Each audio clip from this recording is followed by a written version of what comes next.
Thank you. The break has ended and now we're going to resume with production and more Leucospermum talks. Thanks, Hannah. Can I get you anything? Water? Oh yeah, good idea. Thank you.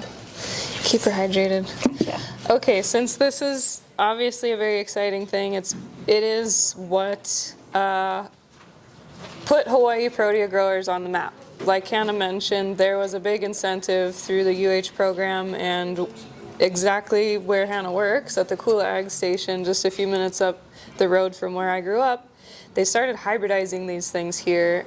There's no way we could compete with California. We don't have the space, the resources. That's never happening. We can't compete with out of the country areas. Doesn't make sense. So in an attempt to put us on the protea map, they started making their own specific hybrids that have become highly coveted around the world. It's a bit of a sticky topic.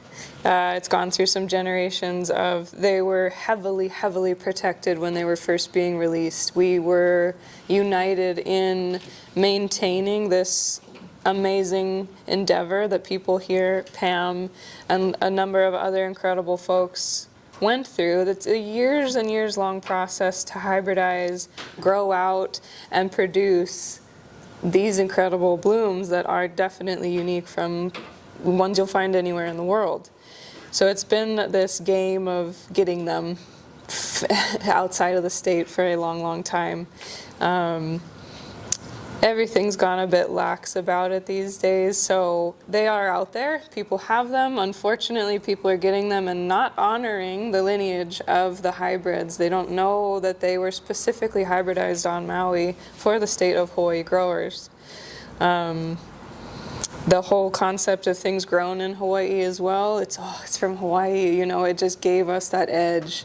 And the protea market was booming in the 80s and 90s. There were dozens of protea farms on Maui.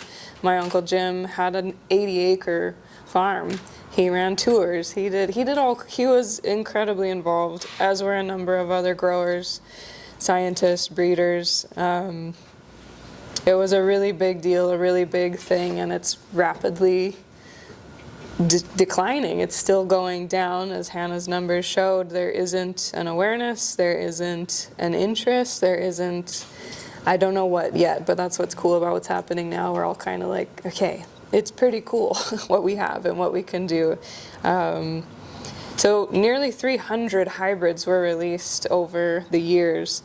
As they were able to provide proof of viability, they would release trash bags full of cuttings. My mom would get hired to propagate them along with a couple of other growers who could do it, propagate them up and give them back to the farm so that they would be in production on other farms. Part of what set our family farm apart was the fact that Mom ended up with all of these hybrids through that process. So our farm, row by row by row, some of you have been there, you can see each row is a different hybrid. We don't have a half-acre block of one thing. We don't have a block of any one thing. It's incredibly diverse. So that stretches our bloom season pretty far. Some of these guys are coming on pretty early. Like I said, some of them are blooming something almost all year round. That is something to consider if you're going to be trying to grow, figure out when they're blooming so you can stagger and be sneaking blooms out longer, so you've got a longer bloom season. You're not just blocked into this quick time. Where the heck was I going with that? Anyways, my uncle's recipe for a lot of the farms, it worked really well, but it was a whole acre of red pincushions, a whole acre of yellow pincushions, kings, a red mink, a white mink, leucodendron, safari sunset. We all had the same farm. All of us went into bloom, gangbusters. The market was saturated, couldn't sell them. So Mom and Dad started this diversity. Other farms started this diversity, and it worked. Some of my, gosh, I should have done it, but I didn't put all of the best hybrid images in here. You all can reach out to me after the fact. I can email you a list of my top 10s. Usually that's for health, for bloom production, stem length for some of them. Some of them, like this little orange guy here, It blooms almost all year. It's this cute little tiny orange cluster. Sometimes there's 2 to 3 pins on the end of one stem. Florists like them because you can fit them into things a little better. It's not this big old honking head. It's a cute little guy.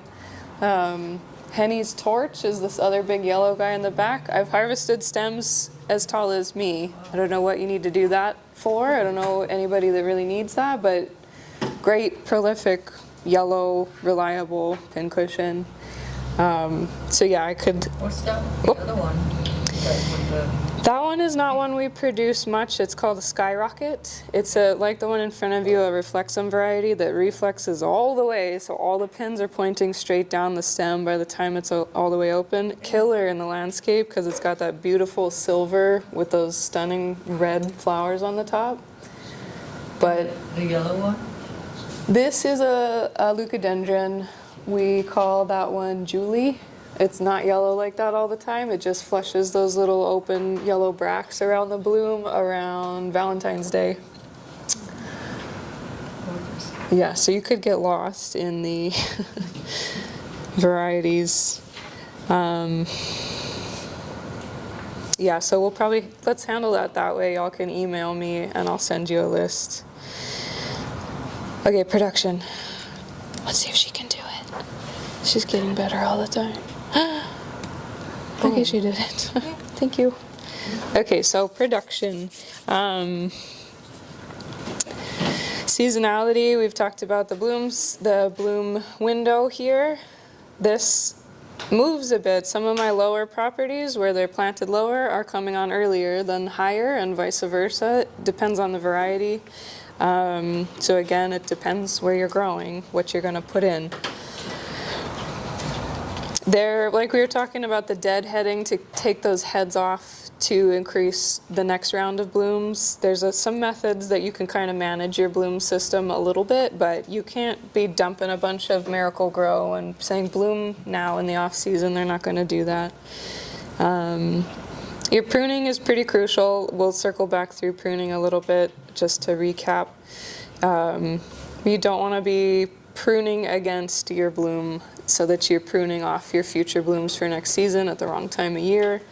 It's a little bit intuitive once you get the flow of it, but a little bit nuanced and awkward at first. Talking about succession planting again, we were talking about the Maui Magic, that beautiful pink bloom we had up. It's gorgeous, it's stunning, but it's one that we see a little bit more plant decline. She's not real hardy. She's not proving to live very long. One of our attendees just shared that he just lost one of his, and that doesn't surprise me. So if you've got to have that Maui Magic in production, it might be worthwhile to say, okay, well, I know it's going to be done in 5 years. Get ahead of the curve and have something in 2 years into that. Just make sure you get it. It's a kind of like a vegetable crop rotation, just you got a little more time. This is an example of a new plant gone in the ground and blooming immediately. We are not holding out for this bloom. This is not worth our while. We're still working on keeping our plants low, centered, working on roots. We appreciate the effort, but get rid of that. I'd probably cut it right below this whole intersection here, because any cut made above, again, it's just going to keep your lollipopping canopy up high, keep her back down low. Lovely example of our invasive grass situation. This is a little homeowner plot. Yeah, you really do have to invest in those first 2 to 3 years, getting them good and established before you're looking forward to blooms. Usually from the time you got your cute little bud to a cut flower in a vase, anywhere from 2 to 4 months. That can be affected by weather. If we get real cold for a while, that keeps everybody tight. If it gets real hot, things are moving a lot quicker. So it's not, again, not another rule you can apply there. Just going back to some pests and problems we find in production, Hannah has been instrumental in helping us at least understand. We've watched things like the Phytophthora or other fungal. We didn't know what this was. We were just like, well, it's dead, and that's not good. So what do we do? What we started to do is just take them out and plant something else. We're not replanting Leucospermum in an area like this because it's not working for them. We don't know what's happening until Hannah tells us. Should have soil tests done so that we know. But Saxicola is one we put in a lot of those areas. They don't seem to care about any of that. They'll just go in and keep going. So we do something completely different instead of trying. We did that a few times, just put pins back in and they died again. And we're like, oh. So Interplanting, if you take that out, you're interplanting right back in that hole with something baby? yeah, usually we're letting it rest a bit. We're not, just this is, again, we're going down to like, we don't know what's going on, we're just guessing. So yeah, a little tiny start we're putting back in there of a completely different genus. It's not at all related. And they've been fine. To my understanding, those Saxicola are still going in those holes. So yeah, this is the importance of our extension agents. There's a lot of these pests we just don't have time to even focus on. If it's not working, we just have to get it out and move on. Unfortunately, as a small cut flower farm, we don't get a lot of support other than from Hannah and Russell. But those are things you're definitely going to come up against. Back into harvest pruning. This is pretty much the way we manage our crops. Again, it's just consistent harvesting through the bloom cycle. Once that's over, we do our cleanup. And again, if you're working on production for your propagation material, you want to be mindful of that. And we're back on Mom's 5Ds. Some of us remember Mom's 5Ds, but not exactly what they are. Go home every night before bed, dead, dumb, down, dying, and diseased. You'll get it locked in and can use that every time you're out there. It does take time. I've been pruning Protea for over 25 years, and I'm still like, well, I don't know. I'm just going to try this and see what happens. And sometimes I know what's going to happen, sometimes I don't. It surprises me, but this is just a good rule for approaching any situation.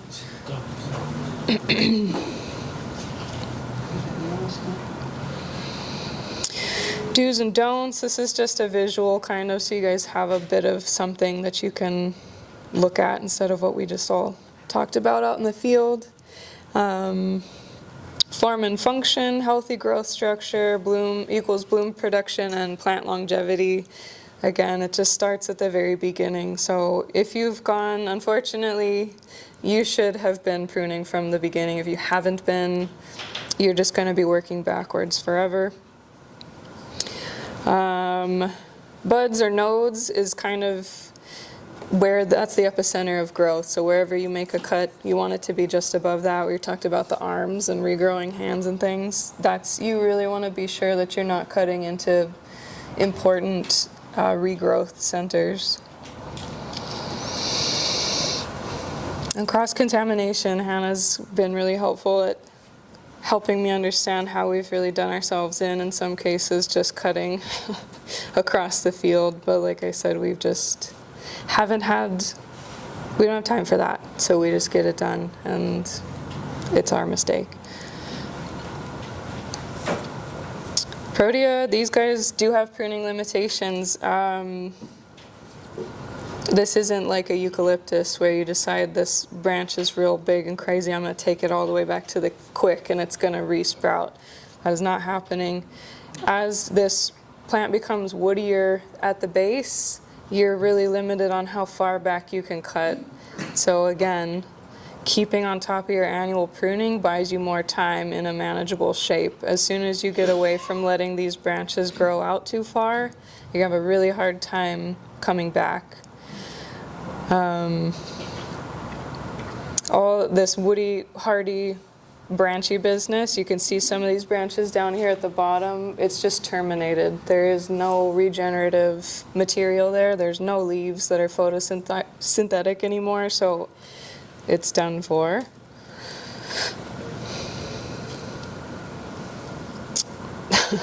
These are some examples. These plants are probably 25 years old or more. You can see how unproductive that is. It's blooming all at the top of the plant here. That's mom. You're not harvesting those without great effort. It's not a good use of your time. Yeah, she has all these crazy pole pickers. Mom. We love her. And you could, I guess you could, if you wanted to prune the top of this, it might encourage lower flush. But at this point, they're 25 years old. They're pretty tired. They're not producing the same quality. The heads start to get a little smaller. The branches, the stems can be a little shorter. That guy that I'm standing by, we never even harvest anymore because the stems are so short and the heads are so big and foofy. It's just not a quality product for us. If you hedge it, will it turn into something that could flush from the bottom and become more of a landscape feature? Or do they not, they can't handle just hedging? I don't like hedging because, well, anything you hedge, you're making that cut in the same spot, or where you make that cut is where the new growth is going to sprout. So you're going to make all these weird little bunchy ends. Hedging's not really a thing for these guys. This picture is kind of barely, you can see it. This right here is Luz Miguel, 25 years old. That orange flower that was the whole side, that's as big as it gets. And you can see there's like 6 flowers on it. Not hugely prolific, but quite a manageable size, versus another variety that gets gigantic.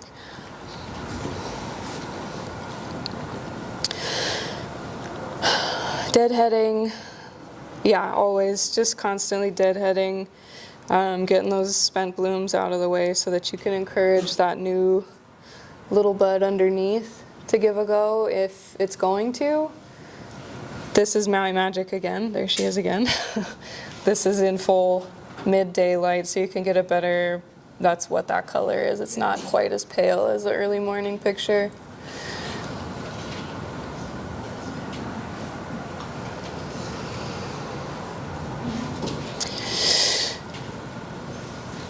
There's Luz Miguel again. This is mom harvesting Luz. These are probably at about 3 or 4 years old right here. It's a stunning flower, but it's not very prolific, so that's back to your variety selection. If you're in it to just produce quantity, you're not planting Luz Miguel. That one's just going to give you these really gorgeous, a few for the house kind of flowers. Back to Allison and other florists, you need to understand what your buyer's needs are. If you like it, that's fine and good. If your buyers don't like it, you don't have a business. Our early AM or late afternoon harvest is ideal. We don't always get to do that. Sometimes we're picking in the rain, not ideal. These guys are really fuzzy, furry. Having that moisture in there when they're cut and in storage, not great for all the moldy, rotting qualities. Sometimes we've got to do it, and we do our best to dry them out. Did you ever as a kid go and hit like the rain off of them? Like, I have a friend that grew up in Maui and she said she got paid to like tap the rain off of some of the flowers to keep the longevity on them. Wow.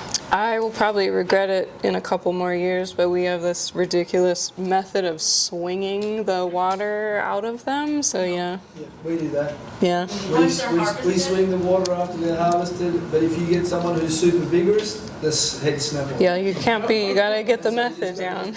I've got to teach them lightly, but we also put fans. Yep. We might get day after day of not heaps of rain, but It's wet. it gets wet and we've got to pick. So Yep. flick them, not too vigorously. Pack them, loose in a bucket with a fan. Yeah. So you can do them. She was doing this while they were on the plant. When they Oh. had heavy rain, she got paid like $1 or something to run through the field Yeah. to just tap I the guess- plants so that the rain would not settle and rot the flowers out. I could see that some of the tighter heads, when we do have a prolonged rain event, they are black, they turn black. All of those furry interiors are black and moldy by the time we need to harvest them, and yeah, so I could see that being a job. She's 50 now. We do our processing in the field. We pick, strip, and go straight to buckets in the field. Classic little work truck. As soon as the truck's full up, we go back up to the shop, drop it off, and go back out for more. Typically, we go out knowing what we're going for. We would ship out on Monday, so every Sunday, I don't know the meaning of a day of rest. We would always be out there Sunday harvesting for Monday to ship. We'd do it again, typically Tuesday, we'd pick again, potentially for a Wednesday ship. And then we have a dump market on the weekend. I learned incredible things about how beauty really is in the eye of the beholder. Stuff we were throwing in the roadway as mulch, people were paying $2 a stem for at the farmer's market. And I was like, oh, we'll not be throwing that away anymore. To them, they didn't like the tight, more closed head. So it was really interesting to see that. Even florists, I have some florists that really prefer it fully blown open, even though the longevity is not there. It really just depends on your buyer. So yeah, we're processing, stripping, loading we usually do by height in our buckets in the truck in the field, so we're not doing it again once we get back to the shop. Yes. Was going in coolers after? No. What time is this of the day? That's midday, it looks like. By the time we're done harvesting, yeah, still can handle. As long as they're making it to the water, we're not leaving the truck parked in the sun for hours. We're trying to like hustle bustle and get back to the shop so they're in shade in a cool area. Up in Kula, it stays pretty chill. We've never had the need for a cooler because we're moving our product out of the shop as quick as possible. 2,700-ish. There's a nice breeze that pulls through the flower shop too, so that's kind of our fan system for drying them off. I have had numbers of florists tell me, get a cooler, keep them in the cooler. I'm not using them the same way they are as a production person. They're cut, gone, cut, gone. You guys have coolers? Yeah. It's just not a need for us up country because it's cool enough and they're moving fast enough, where florists are using them and they're coming back to the shop and then they can use them again. They're getting like 3, 4, 7 events out of one buy from us. So they're getting their money's worth. We don't use floral food in our water. It was just another expense that wasn't really proving to do a whole lot for our product, so we cut it out. We don't have a very fancy bucket sterilization system. It's a toilet bowl cleaner in the driveway with a hose. We stay pretty on top of it so it's not building up. There's some people's buckets are slimy and horrible, and that's not what's happening. The dogs really like to drink the water out of our buckets. Or put any kind of disinfectant? Nothing. Oh, we should. But again, that's mom. Me and mom. Mom ran the whole ops by herself before I came home, so it's just another one of those things if we had the luxury of the labor and the time, but so far it's been okay. Again, they're not living in these buckets. It's a fairly short time. They're in and out. This is our flower shop. It's tiny. It was this, and we moved to another bay down the line. I definitely recommend setting up a functional flower shop. We have been winging it the whole time, so we're just cramming things in where we could to make it work. Christmas time is insanity. We've got boxes floor to ceiling multiple times a week. Paige, are you guys still doing wreaths? I don't think Mom is. Yeah, maybe for the lucky ones. Labor of love. They're like straight Protea wreaths, yeah. Oh, she crams them. She puts like, they weigh so much. I don't know. They're gorgeous. Yeah. On her hairs. Yeah. Yes. On her hair, amazing wreaths also, yeah. Yes. Yeah, is that all we need to say about that? I think so. This is more just overflow, again, an image into our little chaotic mornings. It's like a galley in a little tiny it's very much a boat galley type of situation. We had a number of different avenues for sales. Mom had started shipping them nationwide in just loose, like a box, a bouquet that you could arrange once it arrived, or a pre-arranged into floral foam in a little vessel. So my first floral experience was make it fit in the box and make sure it can get tumbled and rolled all the way across the country and still show up looking good. So Mom, the standard of quality that she set for her product across the board is, I think, unmatched. She is an incredible artist and perfectionist, and so if it's not perfect, it's not leaving. That goes for plants as well. If you all start trying to order from her, she's going to send you the best of the best.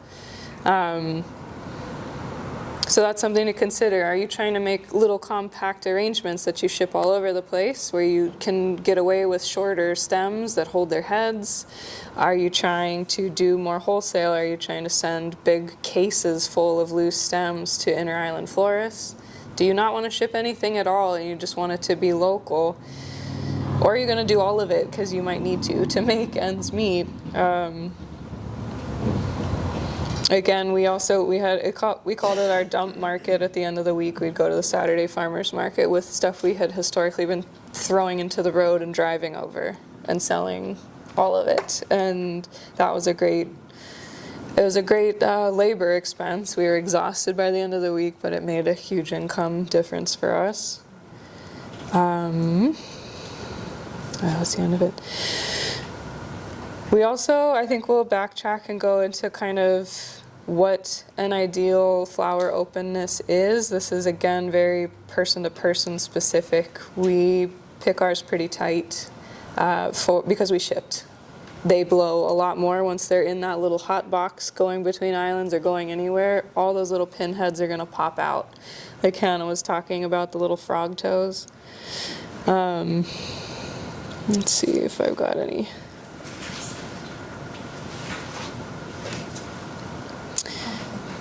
I'm a professional now. Okay. It only took 3 hours.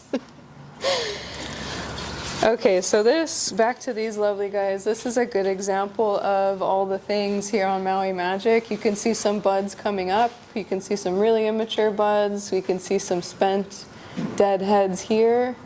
We can see going backwards in time, that's a little less spent, but still on its way out.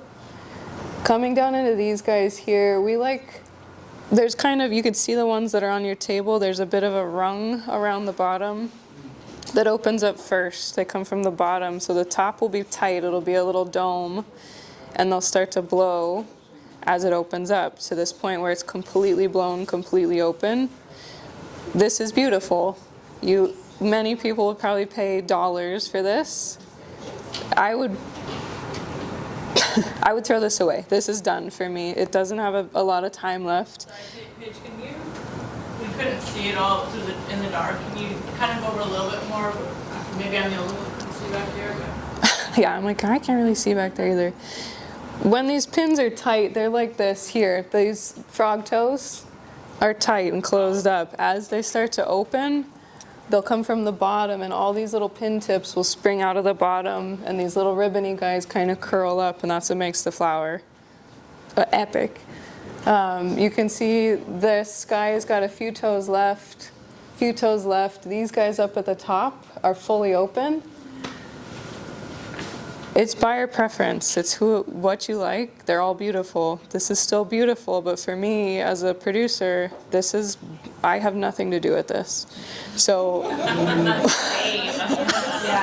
long does that last blown out like that? That could last in a vase? probably a week. It depends on the variety too. Depends on the variety. Some base trials in the shop in preparation for this, and certain varieties will last days and week longer than other varieties. Mm-hmm. And some look a lot better fully blown than others do. That one looks great. When you're shipping, you're saying this is okay, but these will get all distorted. Yeah, if you can see the structure. Some are really tight and upright, and some are really open and fluffy. This guy laying on his face for hours, it gets flattened Like hydrate back up. a bit. FedEx Bless their hearts. Yeah, really. So it is kind of based like these tighter heads do travel better. So this is great. These are going to look 1,000 times better if you're getting them on your island. So this florists know that, and they are going to be picky if they're picky. I ended up with Obama's florist for a while. Probably some of us all are selling to those guys. They know exactly what they want, and they are going to tell you, and they're going to pay for it. And so you're going to be willing to work with them because. So it is completely personal preference. We just do tend to pick ours tighter because they're going places and they need to last, and they do last. They'll last longer if they're tighter when they arrive. And the cooler can increase the shelf life, but you have to think about the cost of the cooler, and to run the cooler, it's really expensive. So is it worth it? Probably not if you're getting rid of Not for me as the grower, but for Allison, as she can get 7 different events out of one flower, it's worth it for her. You don't recycle? Out of one flower. On other, like Lanai, the shipping, it's really hit and miss, so you get what you get. And if your shipment doesn't come and your event's tomorrow, you're using what you got. You have. Yes. Generally, it's not great business to plan on that, because if the people that paid for the flowers are like, can we take these home? Yes. You're screwed. Yes. Yeah, there's different event types, different florist types. So again, you can find a market for what you got. I think it's probably wise to go ahead and start talking. I've been talking to Maui wholesalers, like, what do you guys want? What is it that I could bring that you would buy? And they're like, oh, this. They'll give you the list. They'll tell you what they want. You can figure out what you can sell pretty easily. In your flora shop, I noticed all the dried flowers in the back. Is that another market that you guys tap? Yeah. All of the above, yeah. I have a problem. Yeah, hi, I'm Paige, and I'm a flower addict. We need to inform this. Emily also has that problem. Yeah, we need help. She's like, seriously, you're keeping this? And I'm like, yes. Yeah. Every day. My team throws things away when I'm not looking. Otherwise, I'm like, no, we might need this. And they're like, it's 2 weeks old, we're not using it. I don't think we need that, yeah. But what I wanted to ask was, and this is to you, Hannah, also, is anyone saving seeds? Does anyone have a breeding program for new varietals? It was a massive undertaking. It took many people with a broad variety of skill. Those people don't exist, or they exist and they don't want to do it again. It was a huge years and years long thing. I wouldn't even know how to begin something like that. Or anyone in your circle doing seed propagation? Well, Leucospermum. Yeah. No. But it's using, in Australia, they get varieties, some of the new varieties come out of South Africa, and through Kirsten Bosch they have an arrangement with a company in Australia called Proteoflora, and Proteoflora in Australia are the premium producers of cut protea. I was saying to Troy on the way, like, you want to get some of their varieties, some of the new Leucospermum, some of the new proteas. The wait time is possibly 2 years longer, so they've got to get their cutting propagation up, and you put your name on the wait list and you get the plants that you want.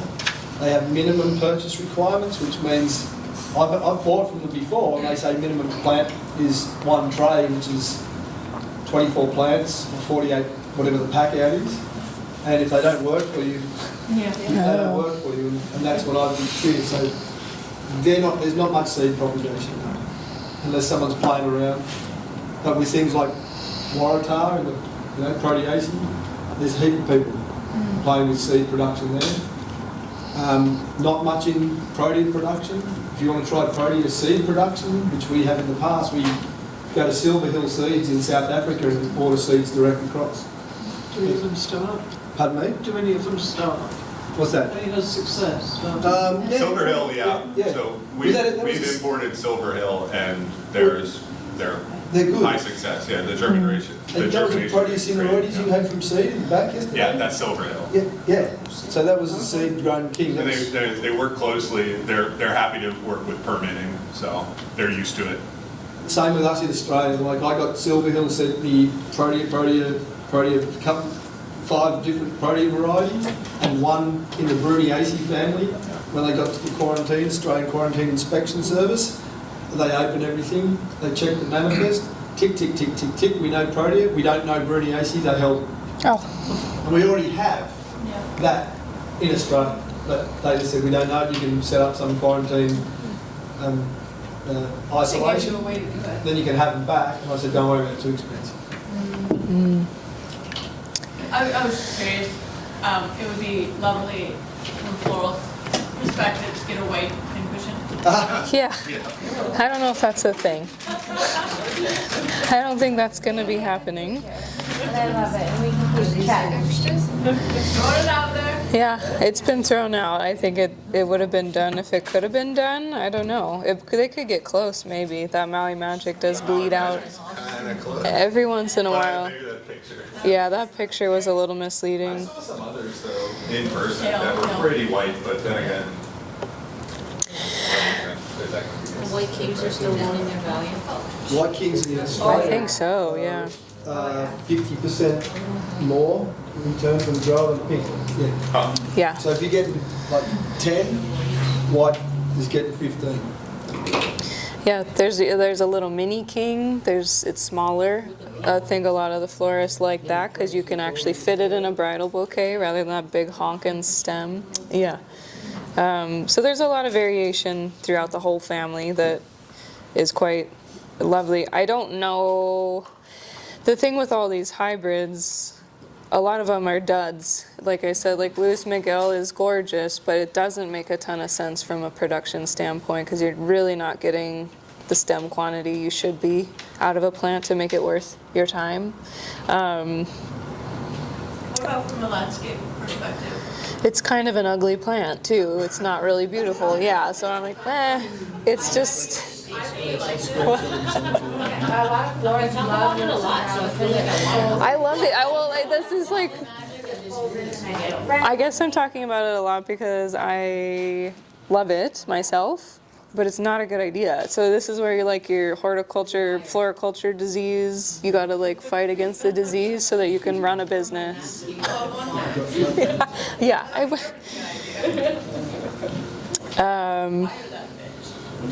So yeah, maybe harvesting will be a bit of a thing you play around with too, depending on your elevation, where you're storing them. Are they blowing quicker at lower elevations after you harvest them? Do you need to get coolers to keep them tighter before you're sending them out?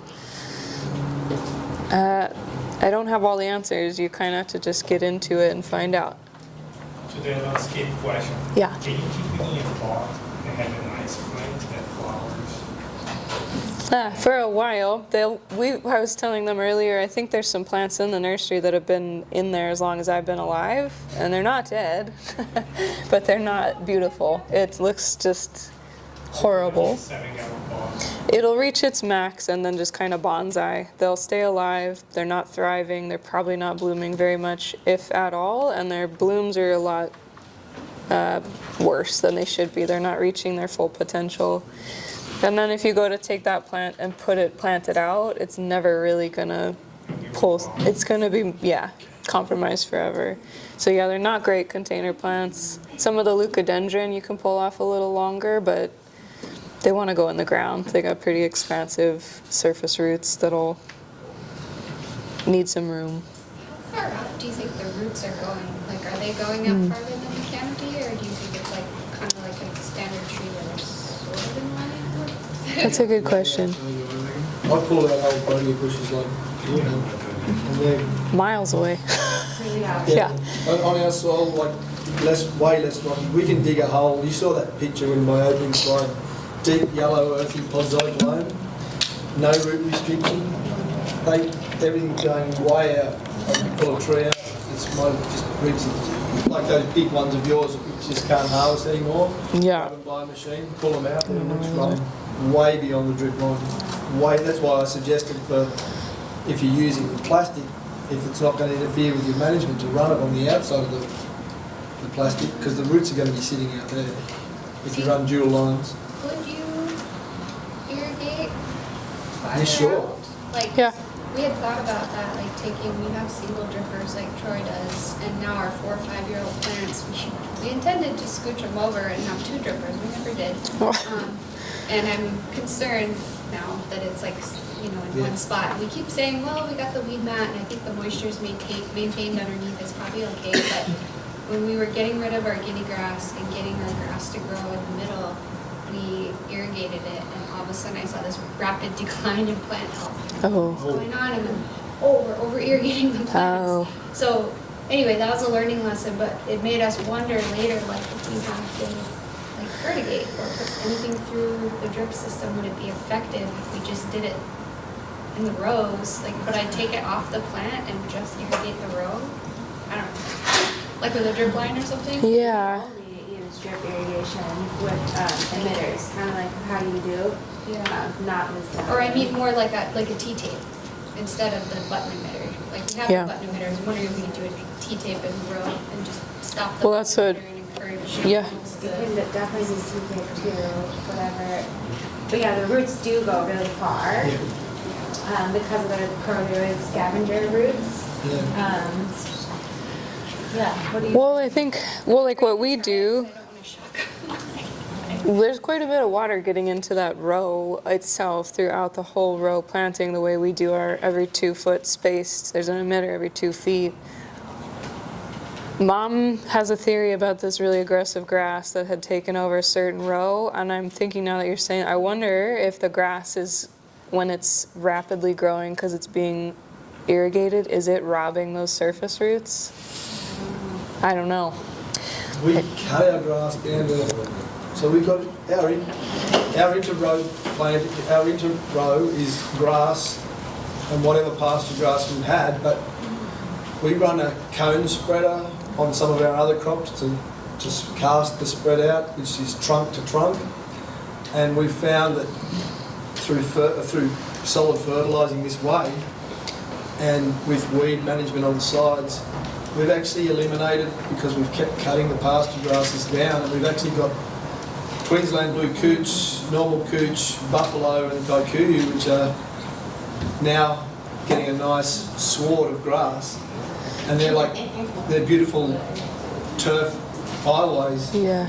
And if we really wanted to, we could use a selective herbicide and knock the broadleaf weeds out and have just.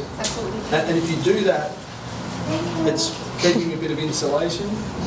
And I mean, I can show you some pictures like. That's in the row, not me. Yeah, no, because they're roots. Like, if you think about the subterranean root morphology, it's the tip of the root that's doing. Thank you. It's doing the most, and the older roots that are left behind, as they develop their secondary thickening, they become anchorage, and those roots that are moving out into the soil, it's the tip of the root that's the most important functioning part of the root. And you asked a question about irrigation, like we don't irrigate our proteas after they're planted, and we get 47 inches of rain. But when we're in heavy drought, I saw this really excellent, not quite 4-inch wide.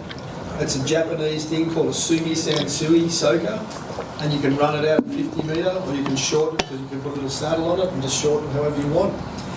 They were designed for soft irrigation on bowling greens and fairways. So when you turn this on, it will shoot 3.5 metres, however that is, 11 feet or more, and it casts this. It's just like a normal garden soaker hose that you get, but it's compensated.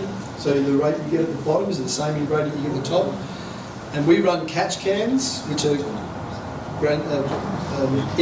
incremented, and I've worked out that the reasonable run time to give us the equivalent of, say, 5 mil of rain. Our run time on that is about 45 minutes, and it's soft and it doesn't pool. Really easy to wind up on a reel, move to the next one. And that's our stopgap. We're in heavy drought, but normally it's natural rainfall. They're pretty expensive, but I saw them at Just this. T-tape. Yeah, T-tape, I find, we've used T-tape in the past, and we find that we can't use it too many times. It becomes, if it gets a fault, you throw it away.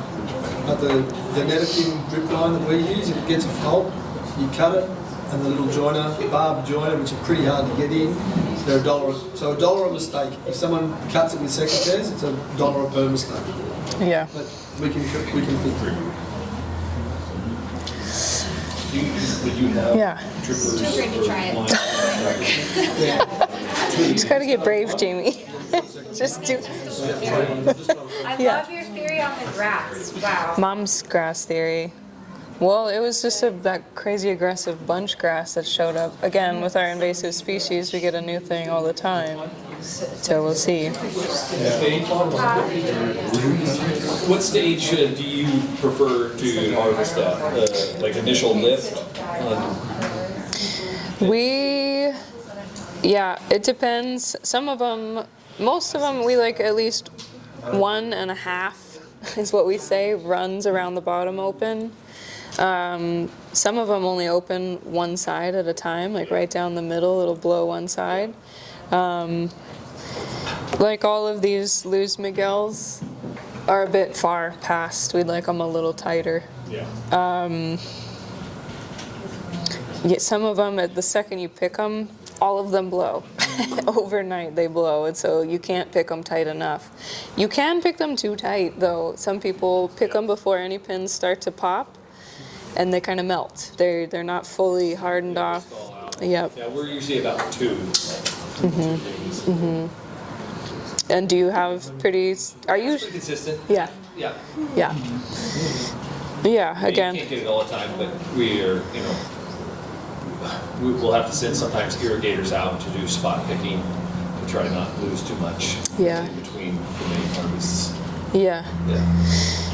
Yeah, and again, ours, if it's cold, they'll stay a little tighter. So it's just a forever fudging and specific harvesting. It's a lot of work. I think that takes us back to like pricing and sales. I stopped saying we're wholesale. We're not wholesale. You are wholesale. You can afford to provide a quality product at a very low rate. We can't really afford to do that. When I'm answering the phone and I'm talking to Allison about like, well, what kind of peach? Is it orangey peach or is it pale peach? Is it this kind? I'm spending. Very flexible. Well, I'm just. You're the only one present to throw under that florist bus, but I do have some. I would spend lots of time. Florists are very specific on colors and varietals. Yeah. And so I said, we don't have wholesale rates. We can't afford. I don't have a team. I am me doing all the things, so that has to be paid for.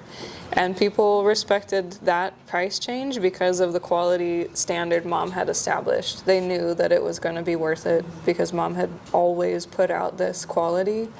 And then they liked us. They liked talking to me on the phone. They liked talking to Mom. It was a whole experience that they were getting. And so the product we're selling is part of an experience ultimately. So when you're saying things like to Watanabe, get your story in order. Like, what is your story? Who are you?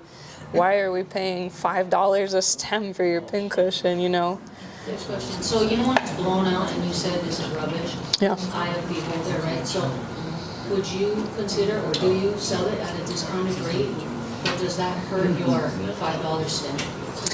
No, because the people I'm selling the blown rubbish one to, I had a market price. So I had all these different price points. I had my high-end, high-quality boutique prices. Then we have retail prices. And then we have layman's prices where you're at the market and they're just going to pick whatever they want out of the bucket because they like it. And they're going to pay $2 to $3 a stem for yesterday's trash. And they don't care, they don't know, and they're not interested in the openness. They don't care how blown it is or not, they just like it and they're gonna pay for it. And that was a very eye-opening experience for me because my eye is trained for the highest quality and that whole experience of it. And then we're just putting everything that's left over at the end of the week in buckets and taking it to the market, and it's that discounted price. It's between our retail and our wholesale price, so we're still making decent money on it. That blown too, and even just to help, support local and stuff. Yeah. Like that. to be able to utilize it for a week, week and a half, I mean, that's still a win. Yeah. And I don't think it's a problem at all. No, and no, that's why I'm like, one man's trash. It is really hard. I have like high-end hotels who would buy all of our dump market stuff at a really discounted price, which made it easy for me. They'd come pick it all up and take it away, and it was just an extra couple $100 a week for. Yeah, and they loved it because it's just these little guys they're putting on every little restaurant table. So you find your little ways and you cobble it together, and having your weekly standings, you know someone's going to take this every single week. You have that sold every single week. If it's not pincushion season, they're down with your foliage. They're going to take whatever you have, get those relationships established, and make them know you're reliable and make them know your season. Yeah, it's a game. It's a lot of work to get all that. I have a question about that. So because you're saying that your eye is trained for the best, I mean, same Yeah. here. And then so like when people do ask, and I'm like, but I don't want you to tell anyone that that's where you got it from, because like that's not what I find acceptable. Totally, yeah.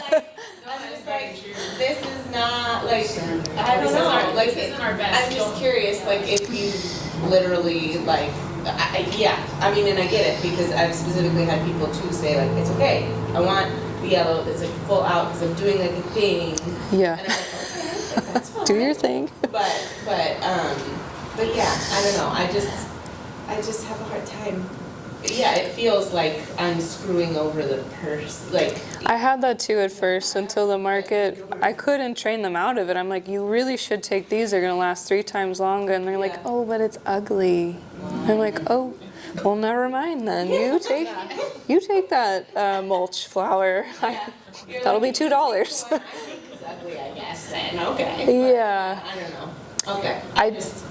I have a hard, like, because I don't want then people to be like, this isn't on any of flowers, like, okay, you know, and I'm like, yeah, but you want it. I think your buyers know, like the ones who know, you know, we have a really high end, and they know that we're going to give them, if we sent them the market flowers, they'd be like, are you okay? Yeah. Like, do you have someone new? And that happened when we were going through some flux, and we had to make right, and that happened, that's just going to happen, but everybody just knew what to expect, and it was consistent, and they weren't worried about it.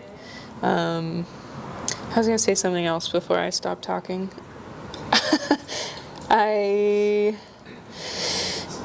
What was I going to say? The brain is shutting down. Yeah, I think calling it a trash flower is probably not a good idea. I probably shouldn't be doing that. This is a safe space, right? Yes. Fully matured, yes. Conversation too, to see where else your market can be and what it is you can sell, and I don't know, I guess because you guys know what the quality and the standard is, but me, I mean, still, it's pretty. I'm finding other people who are like-minded too, and then just being able to sell it at a reduced wage. Well, I think what Jeremy mentioned about you saw someone else's rubbish eucalyptus in the shop, and you're like, if that's what you're getting paid for, heck, we gotta get out. It encourages everyone to get your best stuff out there. It's a good, healthy competition.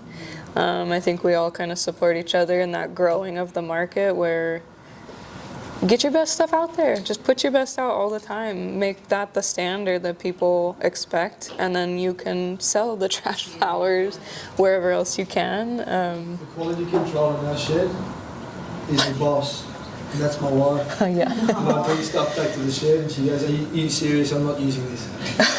It's not going in. Try again. Why didn't you pick it and leave it on the ground? I said, I thought you might be able to use it. That's not worth it. It doesn't get into our little posy production.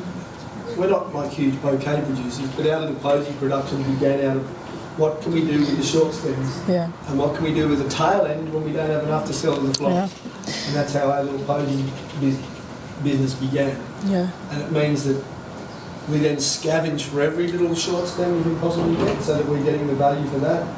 And when it goes into one of those posies, we're getting something for it rather than nothing. We did a similar thing when Mom and I were like, okay, all in, we gotta make money all year round. Before, Mom would drop off when the blooms quit, she'd go to work doing construction on Dad's jobs. She's a Finnish carpenter extraordinaire, so. Of course she is. Of course she is, yeah. Of course she is. So that was a common, we would have to keep other jobs to keep the farming. So when that wasn't an option anymore, Mom and I had to knuckle down. I created gift boxes that had, I think we called it The One. It had 1 mink, 3 pin cushions, and some filler in it. It was like $85 or something. Sold it all day long, all summer long. That's all we could sneak out of the farm, was just these little tiny short-stemmed weird off-season things, but it kept it moving. We had to keep it moving. And I started growing sunflowers and all these other temperate things, being like, well, dahlias turned into a crazy big deal. We grew those. So we do have to diversify on our farm. We're too small and can't stay reliant. Oh, it's tired. Can't stay reliant on just the pincushions alone. I was doing farm tours during COVID when we couldn't bring people.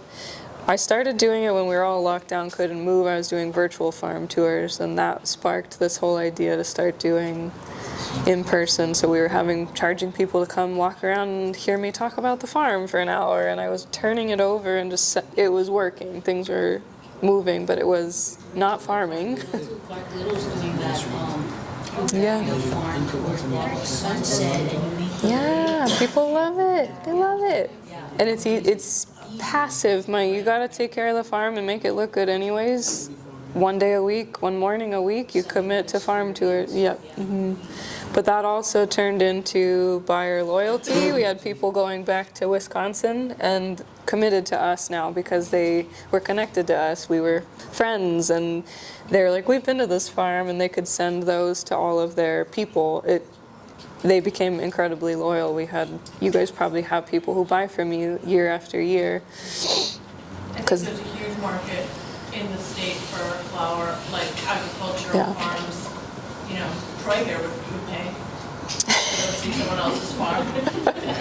You know, like people visiting, but like I would pay to see, like, go and check out other farms. Like, totally, me too. Take your sign-ups now. Yeah, no, it is part of the whole, it's a growing thing now too that I think as small farmers we should capitalize on, and it's a good chance to spread the awareness. Like, I would talk about everything invasive species, and no, you have not seen any Hawaiian native plants. These are all, people's minds were blown. They'd never been told in someone's backyard on a family farm that it's a small group of like 5 to 6 people. They loved it. That's where I would have the roadkill flowers in the road. People were like picking up arms. Can I have these? And I'm like, sure. Sure you can. It's just all part of the experience. So yeah, unfortunately, smaller farms, we do have to figure it out. You'd have to get your little system dialed in, but you can make it work. And that was part of the model. It's part of the new model I'm building now with my new farm. It's all part of, and that's part of what my business is currently, is helping people. You asked about grant funding. That's a whole other, we'll talk. Come over. Yeah, none of us have money to start farms either, and finding ways to get access to any of these grants that we can. Hopefully we'll keep it moving towards cut flower production, and not just food. But yeah, there's ways. It's getting there. It's going somewhere.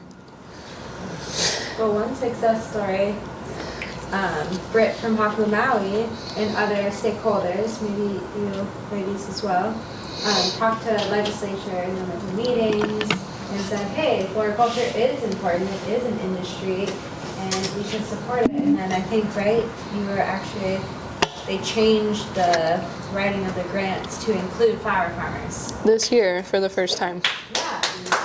Yeah, so now's the time. Like, it's an exciting time. I kind of have like watched it go, having listened to my parents gripe about how collectives have not worked, and inevitably there's a good chance they'll fail because people are people.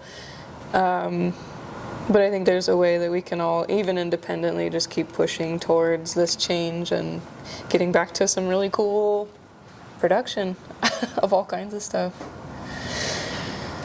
I think that's all I have to say about that. Thank you, guys.